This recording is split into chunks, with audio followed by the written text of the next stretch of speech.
श्रीमहालक्ष्मीहृदयस्तोत्रम् ध्यायेल्लक्ष्मीं प्रहसितमुखीं कोटिबालार्कभासाम् विद्युद्वर्णां वरवरधरां भूषणाढ्यां सुशोभाम् बीजापूरं सरसिजयुगं बिभ्रतीं स्वर्णपात्रम् भर्त्रायुक्तां मुहुरभयदां मह्यमप्यच्युतश्रीः श्रीमत्सौभाग्यजननी स्तौमि लक्ष्मीं सनातनीं सर्वकामफलावाप्ति साधनैकसुखावहां श्रीवैकुण्ठस्थिते लक्ष्मी समागच्छ ममाग्रतः नारायणेन सह मां कृपादृष्ट्यावलोकय सत्यलोकस्थिते लक्ष्मी त्वं ममागच्छ सन्निधिम् वासुदेवेन सहिता प्रसीद वरदा भव श्वेतद्वीपस्थिते लक्ष्मी शीघ्रमागच्छ सुव्रते विष्णुना सहिते देवी जगन्मातः प्रसीद मे क्षीराम्बुधिस्थिते लक्ष्मी समागच्छ समाधवा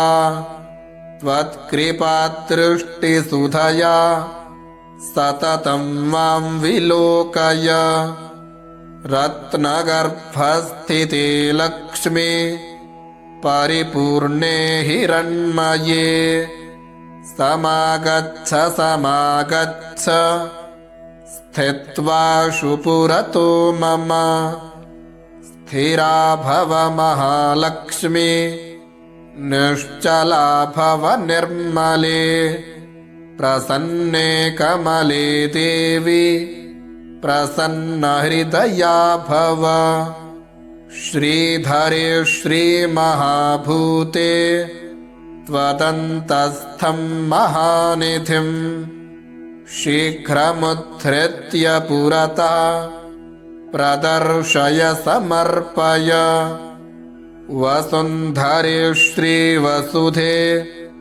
वसुदोक्तृकृपामये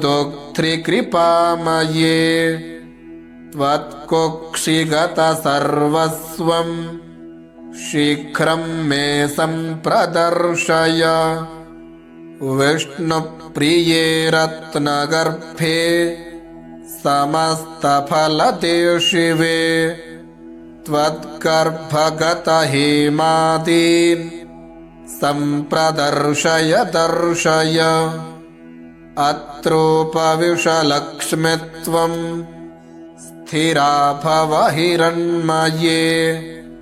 सुस्थिरा भव सम्प्रीत्या प्रसीद वरदा भव सादरं मस्तके हस्तं मम त्वं कृपयार्पय सर्वराजगृहे लक्ष्मी त्वत्कलामयि तिष्ठतु यथा वैकुण्ठनगरे यथा वै क्षीरसागरे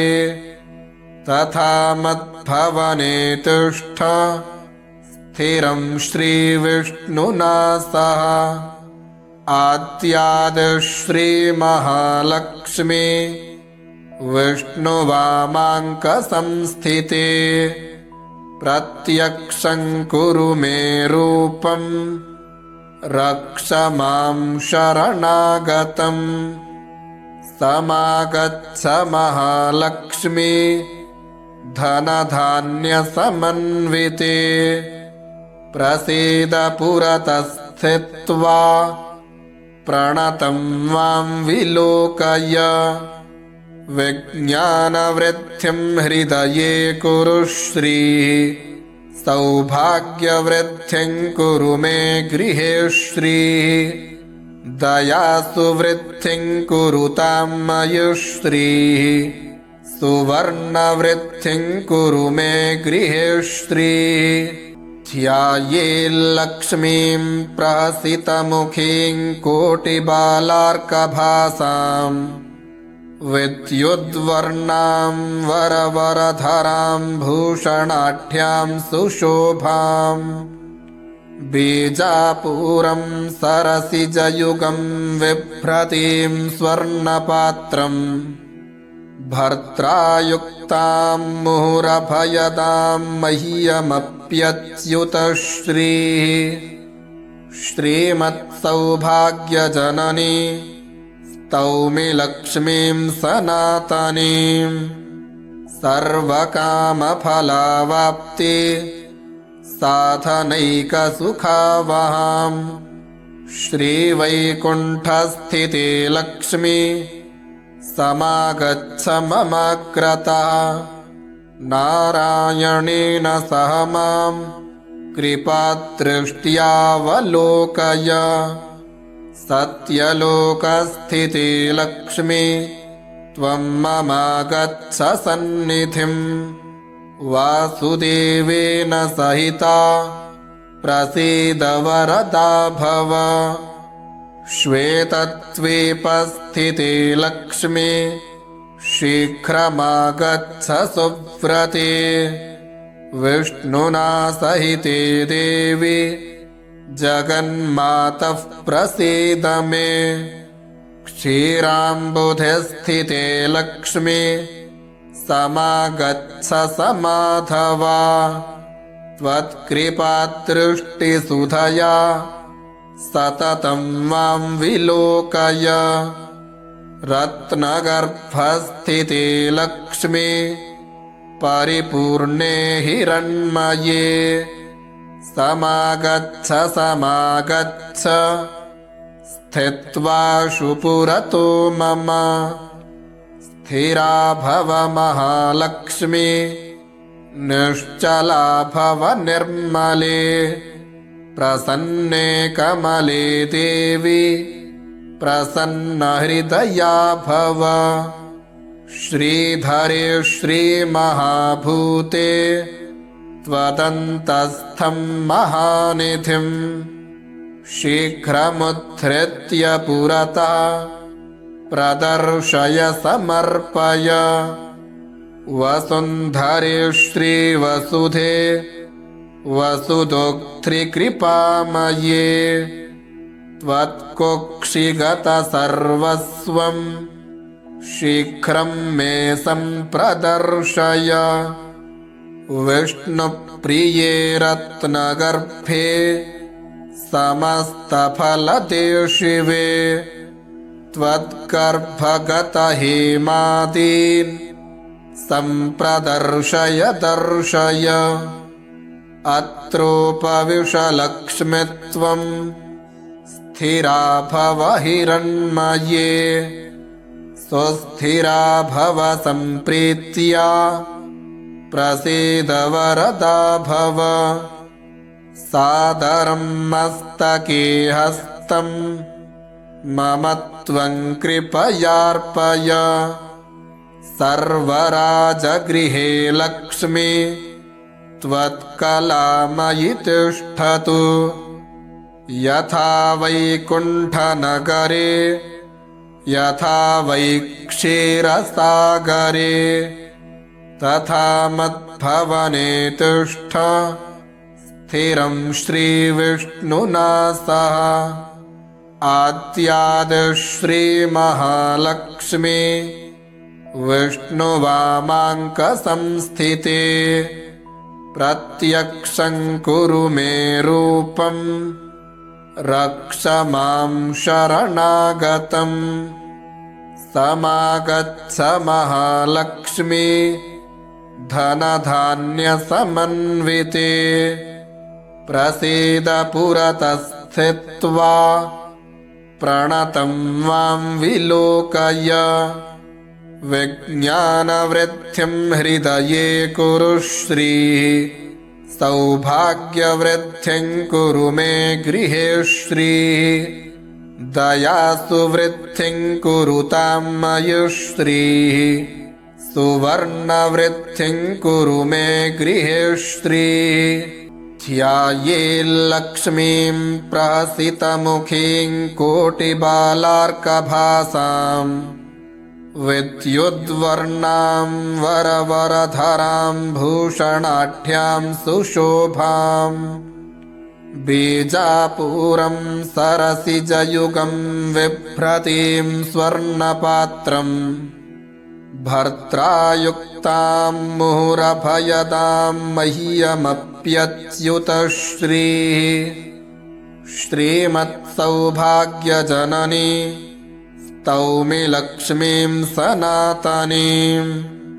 सर्वकामफलावाप्ति साधनैकसुखावहां श्रीवैकुण्ठस्थिते लक्ष्मी समागच्छ ममग्रतः नारायणेन सह मां कृपादृष्ट्यावलोकय सत्यलोकस्थिते लक्ष्मी त्वं ममागच्छ सन्निधिं वासुदेवेन सहिता प्रसीद वरदा भव श्वेतद्वीपस्थिते लक्ष्मी शीघ्रमागच्छ सुव्रते विष्णुना सहिते देवी जगन्मातः प्रसीद मे क्षीराम्बुधिस्थिते लक्ष्मी समागच्छ समाधवा त्वत्कृपादृष्टिसुधया सततं मां विलोकय रत्नगर्भस्थिते लक्ष्मी परिपूर्णे हिरण्मये समागच्छ समागच्छ स्थित्वा शुपुरतो मम स्थिरा भव महालक्ष्मी निश्चला भव निर्मले प्रसन्ने कमले देवी प्रसन्नहृदया भव श्रीधरे श्रीमहाभूते त्वदन्तस्थं महानिधिं शीघ्रमुद्धृत्य पुरतः प्रदर्शय समर्पय वसुन्धरे श्रीवसुधे वसुदोक्तृकृपामये त्वत्कुक्षिगतसर्वस्वं शीघ्रं मे सम्प्रदर्शय विष्णुप्रिये रत्नगर्भे समस्तफलदे शिवे त्वद्गर्भगतहेमादीन् सम्प्रदर्शय दर्शय अत्रोपविशलक्ष्मीत्वं स्थिरा भव हिरण्मये सुस्थिरा भव सम्प्रीत्या प्रसीद वरदा भव सादरं मस्तके हस्तं मम त्वं कृपयार्पय सर्वराजगृहे लक्ष्मी त्वत्कलामयि तिष्ठतु यथा वैकुण्ठनगरे यथा वै क्षीरसागरे तथा मद्भवने तिष्ठ स्थिरं श्रीविष्णुना सह आद्याद्श्रीमहालक्ष्मी विष्णुवामाङ्कसंस्थिते प्रत्यक्षं कुरु मे रूपं रक्ष मां शरणागतं समागच्छ महालक्ष्मी धनधान्यसमन्विते प्रसीद पुरतः स्थित्वा प्रणतं मां विलोकय विज्ञानवृद्धिं हृदये कुरु श्रीः सौभाग्यवृद्धिं कुरु मे गृहे श्रीः दयासु वृद्धिं कुरुतां मयि श्रीः सुवर्णवृद्धिं कुरु मे गृहे श्रीः। एतत् श्रीमहालक्ष्मीहृदयस्तोत्रम्।